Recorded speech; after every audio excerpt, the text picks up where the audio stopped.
Salut à tous, c'est Fan de Foot 33, j'espère que vous allez bien. Moi en tout cas, ça va nickel. Aujourd'hui, on se retrouve pour le petit débrief du match entre Levante et le Real Madrid. On va commencer par la composition d'équipe. Carlo Ancelotti qui nous fait son 4-3-3 habituel, assez classique. C'était le même que face à Alaves, à l'exception donc de l'absence de Luka Modric qui a eu une petite gêne aux adducteurs. Donc c'était Isco qui était titulaire, mais sinon c'était le même 11. Je vais commencer par parler d'Isco. Quand je l'ai vu qu'il était titulaire, je me suis dit, bon, ça va être limite.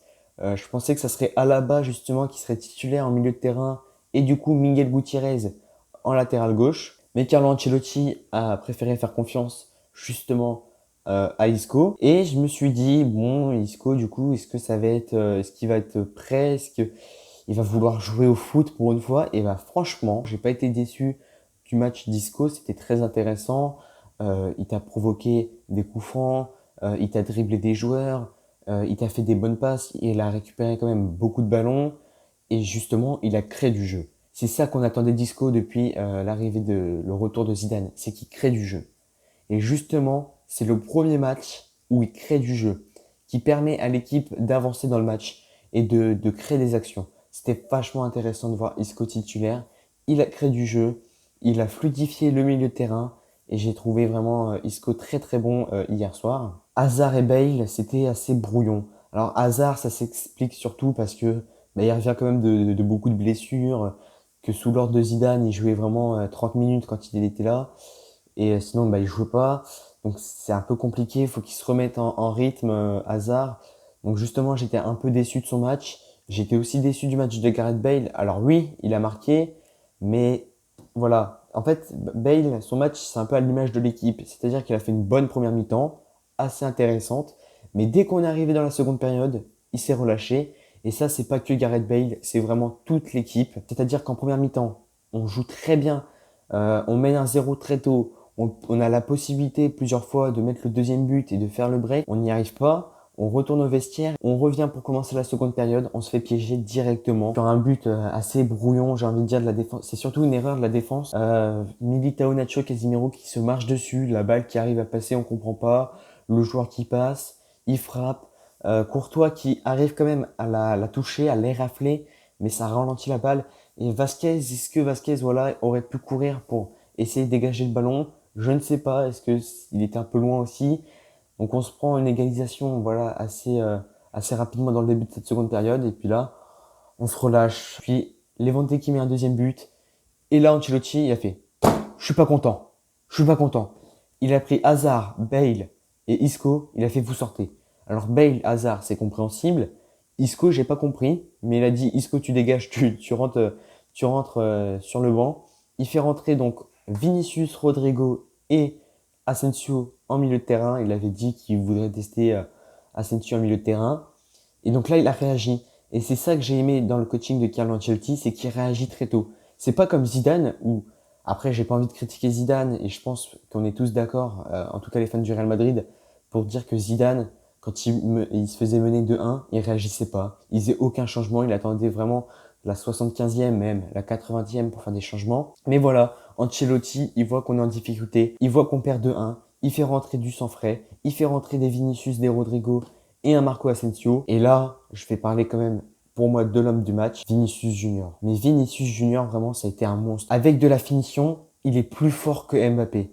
Et je le pense vraiment. Il t'a dribblé toute une défense, il frappe, ça atterrit sur le poteau, mais ça rentre au fond. C'était magnifique. Ensuite, malheureusement, on prend un but parce qu'il y a la cooling break et on se prend un but voilà, on n'était pas attentif, il faut le dire. Ensuite, Carlo Ancelotti voit qu'on perd 3-2. Qu'est-ce qu'il fait? Il fait rentrer qui? Il fait rentrer Jovic. Bon, il a fait rentrer Jovic à la place de Fede Valverde. Je pensais qu'il allait faire sortir Benzema, mais non. Justement, pour parler de Fede Valverde, match aussi très propre, très correct, très bon, excellent en fait, Fede Valverde. Ce rôle qu'il lui a attribué est vraiment parfait. J'étais vraiment conquis encore une fois par Fede Valverde. Il fait rentrer Jovic, puis Jovic qui a essayé, qui a voulu être décisif, qui a mis son petit coup de tête là assez puissant. Le gardien qui fait une parade, mais extraordinaire, justement, sur la tête de Jovic. Et il y avait le retour de Carvaral aussi. Carvaral, qui nous a fait extrêmement plaisir. C'est-à-dire que Vasquez était un peu en dessous, mais Carvaral, il est revenu. Il a dit c'est moi le boss de la défense. Puis il a vraiment été bon, parce que Vasquez, voilà, il n'a pas été si bon que ça, Lucas Vasquez. C'était assez moyen aussi. Et là, Vinicius qui réagit. Vinicius avec une passe magnifique de Casimiro. Il va dribbler, il va tirer, ça finit au fond des filets. 3-3. Mais ensuite, il y a le tournant du match. Et c'est vraiment là où j'ai vraiment pas aimé le match. C'est les 7 dernières minutes, là, de la 87e à la 96e. C'est Vinicius, encore une fois lui, qui part seul face au but. Le gardien qui est à 50 mètres de son but, qui vient mettre la main, il prend un carton rouge. Alors là, je me dis, allez, c'est parfait, ça emballe le match, la fin de match va être intense, ça va être magnifique. Et là, je me dis vraiment que on peut le faire, on peut remporter, faire une remontada immense quand même. Le gardien de Levante qui prend un carton rouge, justement, ils avaient fait tous leurs changements. Donc c'était un joueur de champ qui allait jouer donc justement gardien à 10 contre 11. Et là, le truc qu'il fallait faire, c'était tirer. De tirer, tirer, tirer. Il fallait tirer le plus possible, essayer de cadrer et ça allait finir au fond parce que c'est pas un gardien qui était au cage quand même. Et ils ont pas tiré. Ils ont pas tiré, pourquoi? Parce que tous les joueurs de Levante étaient dans la surface et on pouvait pas frapper. À chaque fois qu'on frappait, c'était contré, ça finissait en corner. On a voulu jouer vite les corners, bah, l'arbitre dit non, non, non, on joue calmement. Et donc c'est vraiment ces minutes-là que j'ai pas aimé. Mais pour parler de Vinicius, c'était vraiment énorme le match de Vinicius, voilà. Après, voilà, je suis un peu déçu du résultat du match, je vais pas vous mentir. Je pensais vraiment qu'on allait s'imposer en fin de match. Mais non, voilà, 3-3. Bon, quand on sait qu'on était plus proche de perdre de ce match que de revenir à 3-3, donc ça fait plaisir. Après, voilà, l'Atlético qui prennent déjà des points d'avance, et ça, c'est un peu décevant, mais bon, c'est pas grave, c'est le début de la Liga. Puis on espère continuer sur cette belle lancée. On a toujours notre série d'invincibilité en Liga, c'est-à-dire qu'on n'a pas perdu depuis fin janvier. C'était face à Levante avec cette faute de Militao. Donc voilà, j'espère que cette vidéo vous a plu. N'hésitez pas à vous abonner, à mettre des petits pouces bleus. Et puis moi, je vous dis à très bientôt pour une prochaine vidéo. Ciao tout le monde!